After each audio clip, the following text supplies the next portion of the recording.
ಅಂಗನವಾಡಿ ಕಾರ್ಯಕರ್ತೆಯರ ಪ್ರತಿಭಟನೆ ಸತತ 3ನೇ ದಿನ ಕೂಡ ಮುಂದುವರೆದಿದೆ. ರಾಜಧಾನಿಯ ರಸ್ತೆಗಳಲ್ಲಿ ಹಗಲು ರಾತ್ರಿಯನ್ನ ಕಳೀತಾ ಇದ್ದಾರೆ. ಸರಿಯಾದ ಊಟ ನಿದ್ದೆ ಇಲ್ಲದೆ ಪರದಾಡ್ತಾ ಇದ್ದಾರೆ. ಗೌರವಧನ ಸೇರಿದಂತೆ ಹಲವು ಬೇಡಿಕೆಗಳನ್ನ ಮುಂದಿಟ್ಟುಕೊಂಡು ನಡೆಸ್ತಾ ಇರುವ ಪ್ರತಿಭಟನೆಗೆ ರಾಜ್ಯ ಸರ್ಕಾರ ಸ್ಪಂದಿಸ್ತಾ ಇಲ್ಲ. ಮತ್ತೊಂದೆಡೆ ನಮ್ಮ ಬೇಡಿಕೆಗಳು ಈಡೇರೋವರೆಗೂ ಕೂಡ ನಮ್ಮ ಹೋರಾಟ ನಿಲ್ಲಿಸೋದಿಲ್ಲ ಅಂತ ಹೇಳಿದ್ದಾರೆ. ಬಿಸಿಲ ಜಳದಲ್ಲಿ ದಿನಪೂರ್ತಿ ನಡೆದ ಪ್ರತಿಭಟನೆಯಿಂದಾಗಿ 8ಕ್ಕೂ ಹೆಚ್ಚು ಮಂದಿ ಮಹಿಳೆಯರು ಅಸ್ವಸ್ಥರಾಗಿ ಆಸ್ಪತ್ರೆ ಸೇರಿದ್ದಾರೆ. ಇನ್ನು ಕೆಲವರು ಎಳೆ ಕಂದಮ್ಮಗಳನ್ನ ಮಡಿಲಲ್ಲಿ ಇಟ್ಕೊಂಡು ನಿದ್ದೆಗೆಟ್ಟು ಹೋರಾಡ್ತಾ ಇದ್ದಾರೆ.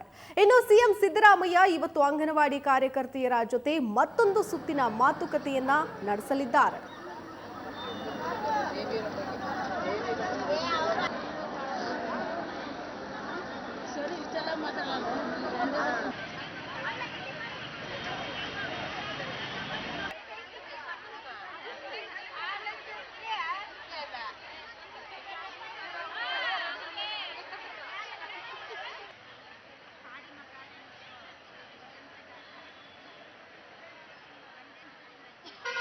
ನೋಡ್ತಾ ಇದ್ದೀವಿ, ಪುಟ್ಟ ಮಕ್ಕಳನ್ನ ಕರೆದುಕೊಂಡು ಬಂದಿದ್ದಾರೆ, ತಮ್ಮ ಕಂದಮ್ಮಗಳನ್ನ ಕರೆದುಕೊಂಡು ಬಂದಿದ್ದಾರೆ. ಯಾಕಂತಂದ್ರೆ ಮನೆಯಲ್ಲಿ ಬಿಟ್ಟು ಬಂದ್ರೆ ಅವ್ರನ್ನ ನೋಡ್ಕೊಳ್ಳೋದಕ್ಕೆ ಯಾರು ಇರೋದಿಲ್ಲ ಅಂತೇಳಿ ಆ ಹೋರಾಟದಲ್ಲಿ ಆಗಲೇಬೇಕು ಅನ್ನುವಂತಹ ನಿಟ್ಟಿನಲ್ಲಿ ತಮ್ಮ ಜೊತೆ ಇದ್ದಂತಹ ತಮ್ಮ ಮಕ್ಕಳನ್ನು ಕೂಡ ಕರೆದುಕೊಂಡು ಬಂದು ಈ ಹೋರಾಟದಲ್ಲಿ ಭಾಗಿಯಾಗಿದ್ದಾರೆ. ಅಹೋರಾತ್ರಿ ಧರಣಿಯನ್ನ ಮಾಡ್ತಾ ಇದ್ದಾರೆ. ಮಲ್ಕೊಳ್ಳೋದಕ್ಕೆ ಸರಿಯಾದ ವ್ಯವಸ್ಥೆ ಇಲ್ಲ, ಹಾಸಿಗೆ ಇಲ್ಲ, ಕುಡಿಯೋದಕ್ಕೆ ನೀರಿಲ್ಲ, ಊಟ ಮಾಡೋದಕ್ಕೆ ಆಹಾರ ಇಲ್ಲ. ಈ ಎಲ್ಲ ಅವ್ಯವಸ್ಥೆಗಳ ಮಧ್ಯೆಯೂ ಕೂಡ ಕನಿಷ್ಠ ವೇತನ ನಮಗೆ ಜಾರಿಯಾದರೆ ಮುಂದಿನ ದಿನಗಳಲ್ಲಿ ನಾವು ಚೆನ್ನಾಗಿರಬಹುದು.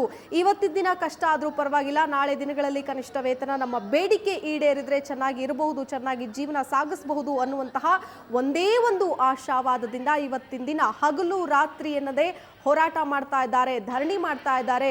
ಜೊತೆಗೆ ತಮ್ಮ ಪುಟ್ಟ ಕಂದಮ್ಮಗಳನ್ನು ಕೂಡ ಕರೆದುಕೊಂಡು ಬಂದಿದ್ದಾರೆ. ಎಷ್ಟೋ ಜನ ತಿಂಗಳಿಗೆ ಅಂದರೆ ಎಳೆ ಮಕ್ಕಳನ್ನ ಇಟ್ಕೊಂಡಿದ್ದಾರೆ, ಬಾಣಂತಿಯರಿದ್ದಾರೆ, ಗರ್ಭಿಣಿಯರಿದ್ದಾರೆ. ಎಷ್ಟೋ ಜನ ಅವ್ರ ಪುಟ್ಟ ಮಕ್ಕಳನ್ನೆಲ್ಲ ಕರೆದುಕೊಂಡು ಬಂದು ಇವತ್ತು ಧರಣಿಯಲ್ಲಿ ಭಾಗಿಯಾಗಿದ್ದಾರೆ. ರಾತ್ರಿ ಹಗಲು ಎನ್ನದೇ ಈ ಹೋರಾಟದಲ್ಲಿ ನಿರತರಾಗಿದ್ದಾರೆ. ಏನೇ ಆಗಲಿ ನಮ್ಮ ಬೇಡಿಕೆ ಈಡೇರೋವರೆಗೂ ಕೂಡ ನಾವು ಇಲ್ಲಿಂದ ಕದಲೋದಿಲ್ಲ. ಬೇಡಿಕೆ ಈಡೇರಿದ ನಂತರವೇ ನಾವು ನಮ್ಮ ಊರುಗಳಿಗೆ ತೆರಳುತ್ತೀವಿ. ಯಾಕಂತಂದ್ರೆ ಕನಿಷ್ಠ ವೇತನವನ್ನ ಕೇಳ್ತಾ ಇದ್ದೀವಿ, ಬೇರೆ ಏನನ್ನೂ ಕೇಳ್ತಾ ಇಲ್ಲ ಅನ್ನುವಂತಹ ಒಂದು ಬೇಡಿಕೆಗಳನ್ನ ಇಟ್ಕೊಂಡಿದ್ದೀವಿ. ಇದಕ್ಕೆ ಸರ್ಕಾರ ಸ್ಪಂದಿಸಲೇಬೇಕು. ಈ ಬೇಡಿಕೆ ಈಡೇರೋವರೆಗೂ ಕೂಡ ನಾವು ಹೋರಾಟ ಮಾಡ್ತೀವಿ. ಅಹೋರಾತ್ರಿ ಹೋರಾಟದಲ್ಲಿ ತೊಡಗಿದ್ದಾರೆ ಅಂಗನವಾಡಿ ಕಾರ್ಯಕರ್ತೆಯರು. ಸುವರ್ಣ ನ್ಯೂಸ್ ಕೂಡ ಪ್ರತಿ ಕ್ಷಣದ ವರದಿಯನ್ನ ಬಿತ್ತರಿಸ್ತಾ ಇದೆ, ನಿಮ್ಮ ಮುಂದೆ ಇಡ್ತಾ ಇದೆ. ಹೋರಾಟ ಯಾವ ದಿಕ್ಕಿನಲ್ಲಿ ಸಾಗ್ತಾ ಇದೆ, ಮಹಿಳೆಯರು ಪಡ್ತಾ ಇರುವಂತಹ ಸಂಕಷ್ಟಗಳೇನು, ಅದೆಲ್ಲವನ್ನು ಕೂಡ ಇಂಚಿಂಚಾಗಿ ಎಳೆಯಾಗಿ ನಿಮ್ಮ ಮುಂದಿಡುವಂತಹ ಪ್ರಯತ್ನವನ್ನ ಮಾಡ್ತಿದ್ದೀವಿ.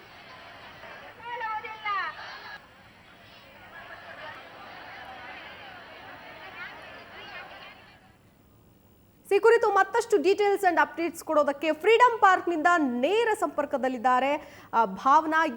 ಭಾವನಾ, ನೋಡ್ತಾ ಇದ್ದೀವಿ, ಇಂಚಿಂಚು ವರದಿಯನ್ನು ಕೂಡ ಪ್ರಸಾರ ಮಾಡ್ತಾ ಇದ್ದೀವಿ. ಇವತ್ತು ಕೂಡ ಹೋರಾಟವನ್ನ ಧರಣಿಯನ್ನ ಮುಂದುವರಿಸ್ತಾ ಇದ್ದಾರೆ. ಇವತ್ತಾದ್ರೂ ಸರ್ಕಾರ ಸ್ಪಂದಿಸುತ್ತಾ ಇವರ ಹೋರಾಟಕ್ಕೆ, ಧರಣಿಗೆ? ಶಿಲ್ಪ, 2 ದಿನ ಕಳೆದು ಹೋಗಿದೆ. ಬಿಸಿಲು ಅನ್ನದೇ ನನ್ನ ಕೈಯಲ್ಲಿ ಒಂದು ಮಗು ಇದೆ, ನೀವು ನೋಡ್ತಾ ಇರಬಹುದು. ಸುಮಾರು 6 ತಿಂಗಳ ಮಗು, 1 ವರ್ಷದ ಮಗು, 2 ವರ್ಷದ ಮಕ್ಕಳನ್ನ ಇಟ್ಕೊಂಡು ತಾಯಂದಿರು ಸುಡು ಬಿಸಿಲಿನಲ್ಲಿ ಕೂತು ಪ್ರತಿಭಟನೆನ ಮುಂದುವರಿಸ್ತಾ ಇದ್ದಾರೆ. ಈ ಎಲ್ಲ ಮಕ್ಕಳ ಭವಿಷ್ಯಕ್ಕೋಸ್ಕರಲೇ ಇವರ ಹೋರಾಟ.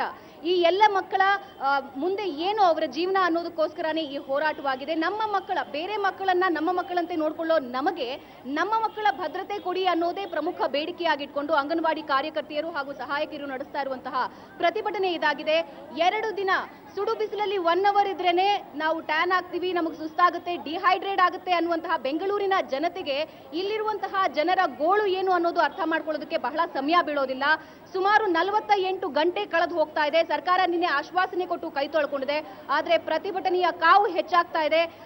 ನಮ್ಮ ಬೇಡಿಕೆ ಈಡೇರಿಸುವವರೆಗೂ ನಾವು ಖಂಡಿತ ಪ್ರತಿಭಟನೆ ನಿಲ್ಲಿಸೋದಿಲ್ಲ ಅನ್ನುವಂತಹ ಮಾತನ್ನ ಆಡ್ತಿದ್ದಾರೆ. ನಾವು ಇಲ್ಲಿರುವಂತಹ ಕಾರ್ಯಕರ್ತರನ್ನ ಮಾತನಾಡಿಸುವಂತಹ ಪ್ರಯತ್ನ ಮಾಡೋಣ. ಅಮ್ಮ, 2ನೇ ದಿನ ಕಂಪ್ಲೀಟ್ ಆಗಿದೆ, ಆದ್ರೆ ಸರ್ಕಾರದಿಂದ ಇನ್ನು ಯಾವುದೇ ರೀತಿ ಪ್ರತಿಕ್ರಿಯೆ ಇಲ್ಲ. ಮುಂದೆ ನೋಡೋಣ ಅಂತ ಹೇಳಿದೆ. ನಾವು ನೋಡೋವರೆಗೂ ಬಿಟ್ಟು ಹೋಗೋದಿಲ್ಲ ಅಂತ ಹೇಳತ್ತೀವಿ. 3 ವರ್ಷ.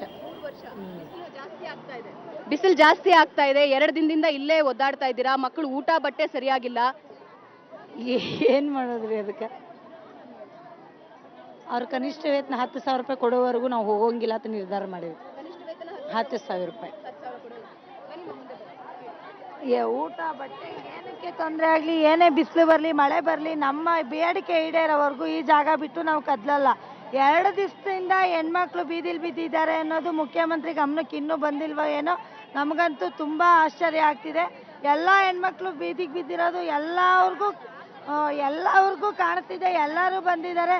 ಅಟ್ಲೀಸ್ಟ್ ಆ ಯಪ್ಪಂಗೆ 1 ಗಂಟೆ ಬಿಡುವು ಮಾಡ್ಕೊಂಡು ನಮ್ಮ ಸಮಸ್ಯೆ ಬಗ್ಗೆ ಗಮನ ಕೊಡೋಕ್ಕೆ ಆಗ್ತಾ ಇಲ್ಲ ಅನ್ನೋದೇ ವಿಷಾದ ನಮಗೆ. ಪ್ರಮುಖವಾಗಿ 2 ದಿನ ಕಳೆದು ಹೋಗಿದೆ ಶಿಲ್ಪ. 48 ಗಂಟೆಯಿಂದ ಇದೇ ರಸ್ತೆಯಲ್ಲಿ, ನಡು ರಸ್ತೆಯಲ್ಲಿ ಕಸ ಗಂಟೆಗಳ ನಡುವೆ ಧೂಳಿನ ಮಧ್ಯೆ ತಮ್ಮ ಮಕ್ಕಳನ್ನ ಇಟ್ಕೊಂಡು ಪಡಬಾರದ ಪಾಡು ಪಟ್ಕೊಂಡು ಅಂಗನವಾಡಿ ಕಾರ್ಯಕರ್ತೆಯರು ತಮ್ಮ ಪ್ರತಿಭಟನೆ ಮುಂದುವರಿಸುತ್ತಿದ್ದಾರೆ. ನಮ್ಮ ಕ್ಯಾಮ್ರಾಮನ್ ತೋರಿಸೋದಾದ್ರೆ ಇಲ್ಲಿ ದೃಶ್ಯದಲ್ಲಿ ನೀವು ನೋಡ್ತಾ ಇರಬಹುದು, ಮಕ್ಕಳನ್ನ ಯಾವ ರೀತಿ ಬಿಸಿಲಿನಲ್ಲೇ ಮಲಗಿಸ್ಕೊಂಡು ತಾಯಂದಿರು ಅವರನ್ನ ಓಲೈಸುವಂತಹ ಪ್ರಯತ್ನ ಮಾಡ್ತಿದ್ದಾರೆ. ಅವರನ್ನ ಮಾತನಾಡ್ಸೋಣ. ಅಮ್ಮ, ಸುಡು ಬಿಸಿಲು ಏರ್ತಾ ಇದೆ, ಮಗುನ ಒಂದು ನಿಮ್ಮ ಬ್ಯಾನರ್ ಏನಿದೆ ಅದನ್ನ ಇಟ್ಕೊಂಡು ನೆರಳಲ್ಲಿ ಕಾಪಾಡ್ಕೊಳ್ಳುವಂತಹ ಪ್ರಯತ್ನ 2 ದಿನದಿಂದ ಬಿಸಿಲಲ್ಲಿ ಒದ್ದಾಡ್ತಾ ಇದ್ದೀರಾ. ಹೌದು ಮೇಡಮ್, ತುಂಬಾ ಬಿಸಿಲಿದೆ, ಪಾಪ ನಿದ್ದೆ ಬರ್ತೈತಿ. ಏನ್ ಮೇಡಮ್ ತುಂಬಾ ಕಷ್ಟ ಆಗೈತೆ. ಆದ್ರೆ ಸರ್ಕಾರದಿಂದ ಸ್ಪಂದನೆ ಸರಿಯಾಗಿ ಸಿಗ್ತಾ ಇಲ್ಲ. ಏನ್ ಮಾಡ್ತಾ ಇಲ್ವಲ್ಲ, ಇನ್ನೂ ಹೋರಾಟ ಮುಂದುವರ್ಸೋನೆ ಹೋಗ್ಬೇಕು. ಹೌದು. ನೀವು ಎಲ್ಲಾ ಮಕ್ಕಳನ್ನು ತಾವು ನಿಮ್ಮ ಮಕ್ಕಳು ಅಂತ ನೋಡ್ಕೊಳ್ತೀರಾ, ಆದ್ರೆ ನಿಮ್ಮ ಮಕ್ಕಳ ಭವಿಷ್ಯನೇ ಇವಾಗ ಡೋಲಾಯಮಾನ. ಎಲ್ಲಾ ಮಕ್ಳು ನಾವು ನಮ್ಮ ಮಕ್ಳ ಅಂತ ತಿಳ್ಕೊತೀವಿ, ನಮ್ಮ ಮಕ್ಳು ಇವಾಗ ಬೀದಿಗೆ ಬಂದಿವೆ. ತುಂಬಾ ಬಿಸಿಲಾಗೈತೆ ಪಾಪ. ಏನಂತೀರಮ್ಮ, ಪ್ರತಿಭಟನೆ ಮುಂದುವರಿಸ್ತಾ ಇದ್ದೀರಾ? ಹಾ ಮೇಡಮ್, ಪ್ರತಿಭಟನೆ ಮುಂದುವರಿಸ್ತಾ ಇದೀವಿ. ಯಾವುದೇ ಕಾರಣಕ್ಕೂ ಪ್ರತಿಭಟನೆ ಹಿಂದಕ್ಕೆ ತೆಗಿಯಲ್ಲ ಮೇಡಮ್. ನಮ್ದು ಬೇಡಿಕೆ ಇರೋವರೆಗೂ ನಾವು ಈ ಸರ್ಕಾರಕ್ಕೆ ಯಾವುದೇ ಕಾರ್ಯಕ್ರಮ ಜಾರಿಗೆ ತಂದ್ರು ಅದನ್ನ ಸಫಲ ಮಾಡ್ಕೊಳ್ಳೋಕ್ಕೆ ಅಂಗನವಾಡಿ ಕಾರ್ಯಕರ್ತರು ಬೇಕು. ಅವ್ರಿಗೆ ಸಂಬಳ ಕೊಡೋಕೆ ಮಾತ್ರ ಅದಕ್ಕೆ ಯೋಚನೆ ಮಾಡ್ತಾ ಇದೆ. ಯಾವುದೇ ಪ್ರೋಗ್ರಾಮ್ ಬರಲಿ, ಇದು ಪಲ್ಸ್ ಪೋಲಿಯೋ ಆಗಲಿ, ಚುನಾವಣೆ ಆಗಲಿ, ಪ್ರತಿಯೊಂದು ಕಾರ್ಯಕ್ರಮಕ್ಕೂ ನಮ್ಮನ್ನು ಉಪಯೋಗಿಸ್ಕೊಳ್ಳೋಕ್ಕಾಗುತ್ತೆ. ನಾವು ಕೇಳ್ತಿರೋದೇನು ಸ್ವಾಮಿ, ನಾವೇನು ದೊಡ್ಡ ಮಟ್ಟದಲ್ಲಿ ಕೇಳ್ತಿಲ್ಲ. ಕನಿಷ್ಠ ಜೀವನ ಮಾಡೋಕ್ಕೆ ಎಷ್ಟು ಬೇಕೋ ಅಷ್ಟನ್ನು ಮಾತ್ರ ನಾವು ಕೇಳ್ತಾ ಇರೋದು. ಶ್ರೀಮಂತಿಕೆಗಾಗಿ ನಾವೇನು ಇಲ್ಲಿ ಬಂದು ಧರಣಿ ಮಾಡ್ತಿಲ್ಲ. 2 ಹೊತ್ತಿನ ಊಟ, ನಮಗೂ ಮಕ್ಕಳಿದೆ, ಸಮಾಜದ ಮಕ್ಕಳನ್ನೆಲ್ಲ ನಾವು ಸಾಕ್ತೀವಿ. ಇವತ್ತು ನಮ್ಮ ಮಕ್ಕಳಿಗೆ ಕನಿಷ್ಠ ಬಟ್ಟೆ, ಕನಿಷ್ಠ ಶಿಕ್ಷಣ ಒದಗಿಸೋಕ್ಕಾಗ್ತಿಲ್ಲ. ಅದಕ್ಕೋಸ್ಕರ ನಾವು ಈ ಬೀದಿಗೆ ನಿಂತು ಇಷ್ಟು ರಚ್ಚಿಗೆದ್ದು ನಾವು ಈ ಹೋರಾಟವನ್ನು ನಡೆಸ್ತಾ ಇದ್ದೀವಿ. ಕೊನೆವರೆಗೂ ನಾವು ಫಲ ಸಿಗೋವರೆಗೂ ಈ ಹೋರಾಟದಿಂದ ಹಿಂದಕ್ಕೆ ತೆಗಿಯೋ ಮಾತೇ ಇಲ್ಲ, ಹಿಂದೆ ಹೋಗೋದು ಇಲ್ಲ. ಅಲ್ಲ, ನಿಮ್ಮ ಮಕ್ಕಳ ಭವಿಷ್ಯನೇ ಈಗ ಡೋಲಾಯಮಾನ. ಮೇಡಮ್, ಇಡೀ ಸಮಾಜಕ್ಕೆ ಮಕ್ಕಳಿಗೆ ಒಂದು ಭವಿಷ್ಯವನ್ನು ನಾವು ಕಟ್ಟಿಕೊಡ್ತೇವೆ. ನಮ್ಮ ಮಕ್ಕಳಿಗೆ ಭವಿಷ್ಯ ಕಟ್ಟಕ್ಕೆ ನಮ್ಮ ಕೈಲಿ ಆಗ್ತಾ ಇಲ್ಲ. ಕನಿಷ್ಠ ಊಟ ಕೊಡಕ್ಕೂ ಇವ್ರು ಕೊಡೋ ವೇತನದಲ್ಲಿ ಒಂದು ಪೌಷ್ಟಿಕ ಆಹಾರ ಒದಗಿಸೋಕ್ಕೆ ನಮ್ಮ ಕೈಲಿ ಆಗ್ತಿಲ್ಲ. ಅಷ್ಟು ಕೇವಲವಾದ ವೇತನವನ್ನ ಕೊಡ್ತಿದ್ದಾರೆ. ನಾವು ಕೇಳ್ತಿರೋದೇನು ಕನಿಷ್ಠ 10,000 ಅಷ್ಟೇ ಕೇಳ್ತಾ ಇದ್ದೀವಿ. ನಾವೇನು ಶ್ರೀಮಂತಿಕೆ ಆಗಿ ದುಡ್ಡನ್ನ ಕೇಳ್ತಾ ಇಲ್ಲ. ಅತ್ಯಂತ ದೊಡ್ಡ ಸವಲತ್ತುಗಳನ್ನ ನಾವು ಕೇಳ್ತಾ ಇಲ್ಲ, ಕೇಳ್ತಾ ಇರೋದು ಕನಿಷ್ಠ ವೇತನ. ಕನಿಷ್ಠ ವೇತನದ ಮೂಲಕ ನಮ್ಮ ಜೀವನ ಉಳಿಸ್ಕೊಡಿ ಅನ್ನುವಂತಹ ಕನಿಷ್ಠ ಬೇಡಿಕೆಯನ್ನ ಇಡ್ತಾ ಇದ್ದೀವಿ ಅಂತ ಮುಖಂಡರು ನಮ್ಮ ಜೊತೆ ಇದ್ದಾರೆ. ಈ ಪ್ರತಿಭಟನೆ ನೇತೃತ್ವ ವಹಿಸಿರೋರು. ಮೇಡಮ್, 2ನೇ ದಿನ 48 ಗಂಟೆಗಳು ಮುಗಿದು ಹೋಗಿದೆ. ಆದ್ರೆ ನಿನ್ನೆ ಒಂದು ಪುಟ್ಟ ಆಶ್ವಾಸನೆ ಸಿಕ್ತು, ಅದರಿಂದಲೂ ಕೂಡ ಯಾವುದೇ ಫಲ ಇಲ್ಲ. ಮುಂದಿನ ಹೋರಾಟದ ಗತಿ ಏನು? ನಮಗೆ ಅತ್ಯಂತ ಪ್ರಾಮಾಣಿಕವಾದಂಥ ಕಾಳಜಿ ಇದೆ. ಶಿಸ್ತುಬದ್ಧವಾಗಿ ಹೋರಾಟವನ್ನು ಮಾಡ್ತಾ ಇದ್ದೀವಿ, ಶಾಂತಿಬದ್ಧವಾಗಿ ಹೋರಾಟವನ್ನು ಮಾಡ್ತಾ ಇದ್ದೀವಿ. ರಾಜ್ಯ ಸರ್ಕಾರ ಇದನ್ನು ಈಡೇರಿಸ್ತದೆ ಅಂತ ಹೇಳ್ತಕ್ಕಂಥ ಒಂದು ವಿಶ್ವಾಸ ನಮಗೆ ಇರೋದ್ರಿಂದನೇ ನಾವು ಇವತ್ತು ಈ ಒಂದು ಹೋರಾಟವನ್ನು ಕೈಗೆತ್ತಿಕೊಂಡಿದ್ದೀವಿ. ಯಾಕೆಂದರೆ ಸೆಂಟ್ರಲ್ ಗೌರ್ಮೆಂಟು ಏನನ್ನೂ ಕೊಡದೇನೆ 3 ಬಜೆಟ್ನಲ್ಲಿ ಹಣ ಕಡಿತ ಮಾಡಿದೆ. ಇದನ್ನು ಅತ್ಯಂತ ಖಂಡನೀಯ ಅಂತೇಳಿ ನಾವು ಡೆಲ್ಲಿ ಮಟ್ಟದಲ್ಲೂ ಕೂಡ ಈಗಾಗಲೇ ಹೋರಾಟ ಕಂಟಿನ್ಯೂ ಆಗಿದೆ. ಅಲ್ಲೂ ಕೂಡ ಮೊನ್ನೆ ಗುಜರಾತದಲ್ಲಿ ಹೋರಾಟ ನಡೆದಾಗ ನಮ್ಮ ಕೇಂದ್ರ ಸಮಿತಿಯ ಜನರಲ್ ಸೆಕ್ರೆಟರಿ ಅವ್ರನ್ನ ಅರೆಸ್ಟ್ ಮಾಡಿದ್ರು. ಆದರೂ ಕೂಡ ನಾವು ಹೋರಾಟ ಬಿಡಲಿಲ್ಲ. ಕೇಂದ್ರ ಸರ್ಕಾರ 60-40 ಅಂತ ಹೇಳ್ಕೊಂಡು ಇವತ್ತು ಮೋಸ ಮಾಡ್ತಾ ಇದೆ ಇಡೀ ದೇಶಕ್ಕೆ. ಆದರೆ ರಾಜ್ಯ ಸರ್ಕಾರ ಅತ್ಯಲ್ಪ ಗೌರವಧನನ ಏರಿಕೆ ಮಾಡಿಲ್ಲ ಅಂತ ಹೇಳಿಲ್ಲ, ಸ್ಪಂದಿಸ್ತಾ ಇದ್ದಾರೆ. 2 ಮಾತುಕತೆಗಳು ಕೂಡ ಬಹುತೇಕ ತಕ್ಕ ಮಟ್ಟಿಗೆ ಸಕಾರಾತ್ಮಕವಾಗಿ ಸ್ಪಂದನೆ ಇದೆ.